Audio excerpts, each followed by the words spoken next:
Assalamualaikum warahmatullahi wabarakatuh. Perkenalkan, nama saya Aurelia Gendres Pamandita Putri, absen 8 dari kelas 11 IPS 3.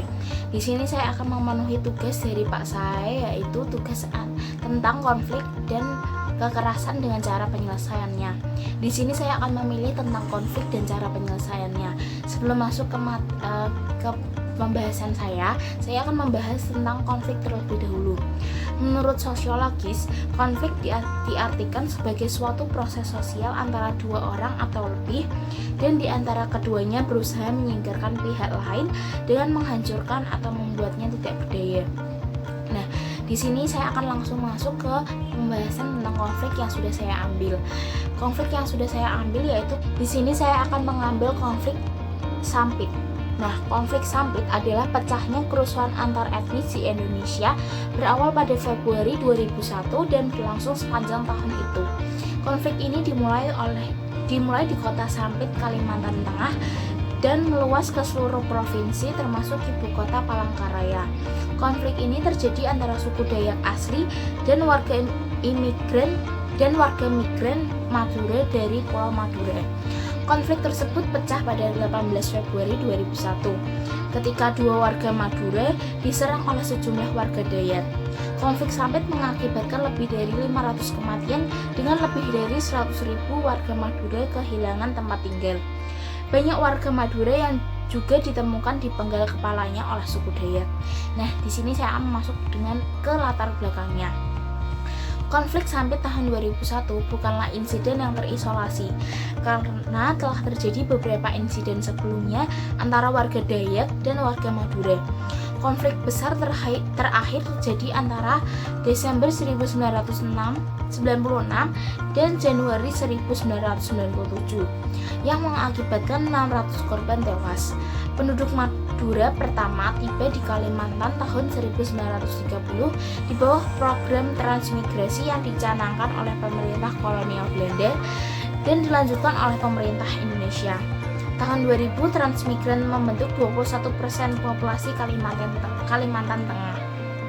Suku Dayak merasa tidak puas dengan persaingan yang terus datang dari warga Madura yang semakin agresif.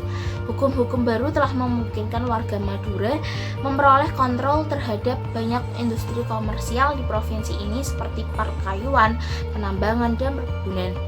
Ada sejumlah cerita yang menjelaskan insiden kerusuhan tahun 2001. Satu versi mengklaim bahwa ini disebabkan oleh serangan pembakaran sebuah rumah di Dayak. Rumor mengatakan bahwa kebakaran tersebut ini disebabkan oleh warga Madura dan kemudian sekelompok anggota suku Dayak memulai membakar rumah-rumah di pemukiman Madura. Profesor Usop dari Asosiasi Masyarakat Dayak mengklaim bahwa pembantaian oleh suku Dayak dilakukan demi mempertahankan diri setelah beberapa anggota mereka diserang.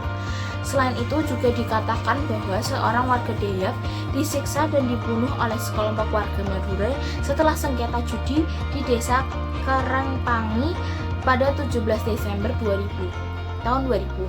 Versi lain mengklaim bahwa konflik ini berawal dari percekcokan antara murid dari berbagai ras di sekolah yang sama. Selanjutnya ada pemenggalan kepala. Sedikitnya 100 warga Madura dipenggal kepalanya oleh suku Dayak. Selama konflik ini, suku Dayak memiliki sejarah praktik ritual atau pemburuan kepala atau ngayau, meski praktik ini dianggap mustah pada awal abad ke-20. Responnya yaitu skala pembantaian membuat militer dan polisi sulit mengontrol situasi di Kalimantan Tengah. Pasukan bantuan dikirim untuk membantu pasukan yang sudah ditempatkan di provinsi ini. Pada 18 Februari, suku Dayak berhasil menguasai Sampit. Polisi menahan seorang pejabat lokal yang diduga sebagai salah satu otak pelaku di belakang serangan ini. Orang yang ditahan tersebut diduga membayar 6 orang untuk memprovokasi kerusuhan di Sampit. Polisi juga menahan sejumlah perusuh setelah pembantaian pertama. Kemudian ribuan warga Dayak mengepung kantor polisi di Palangkaraya sambil meminta pelepasan para tahanan. Polisi memenuhi permintaan ini, dan pada 28 Februari militer berhasil membubarkan massa Dayak dari jalanan. Namun kerusuhan sporadis terus berlanjut sepanjang tahun. Setelah itu saya akan menjelaskan tentang penyelesaian pada konflik Sampit tersebut.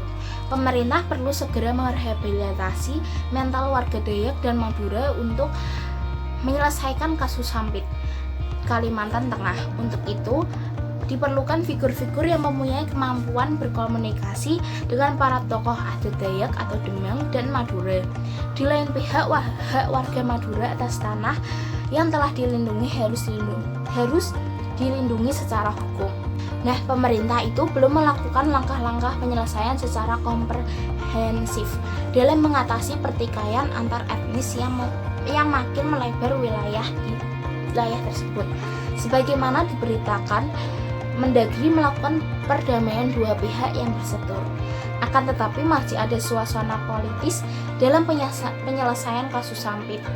Langkah utama pemerintah yaitu merehabilitasi mental masyarakat pasca konflik sebelum melakukan rekonsiliasi dua pihak yang bertikai. Meski memerlukan waktu yang lama, perang optimis warga Madura dan Dayak dapat berdamai kembali. Nah, maksud dari rekonsiliasi tersebut mengusahakan memulihkan keselarasan yang terjadi dalam konflik tersebut. Nah, maksud dari rekonsiliasi tersebut berarti usaha memulihkan keselarasan yang terjadi dalam konflik tersebut. Rekonsiliasi ini berarti berakhirnya pemusuhan antara dua pihak. Rekonsiliasi mengacu ke proses yang diawali dengan pengampunan tindakan-tindakan masa lalu dan berakhir dengan perdamaian. Itu penyelesaian dari konflik Sampit ini dilakukan oleh pemerintah dengan meningkatkan keamanan, mengevakuasi warga, menangkap provokator, dan mengadakan rehabilitasi mental. Nah, tadi kan sudah dijelaskan rehabilitasi mental ini dianggap perlu sebab konflik ini memunculkan trauma mendalam khususnya bagi suku Madura yang banyak menjadi korban pemenggalan pada suku Dayak. Sekian dari penjelasan saya, mohon maaf jika ada kesalahan kata atau kesalahan pengucapan.